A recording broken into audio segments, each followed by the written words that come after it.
If Heidegger was studying at university today, how would he do? One time in class, somebody asked precisely this question, and the professor said that despite the fact that he had some good ideas, he'd give him a low 2-2, which is a terrible mark.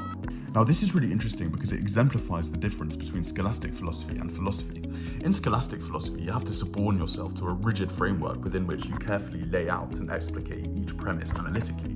But in philosophy, writ more broadly as the love of wisdom, there's no such restrictive criterion to which you're expected to subjugate your intellect. On the one hand, this makes sense, of course. You have to have some kind of all-encompassing metric, lest undergraduates start intellectually running away with themselves or believing themselves to be unidimensional. But on the other hand, there seems to me a bracing irony in the fact that what you're writing about is assessed by principles entirely different to what you're actually writing. And I wonder if this is a self-dissolving way of conducting education. After all, in literary criticism, you're allowed a much larger degree of creative expression. What mark would you give Heidegger? Let me know in the comments below. And by the way, all of this relates to the analytic continental distinction in philosophy, which I'll talk about in another video.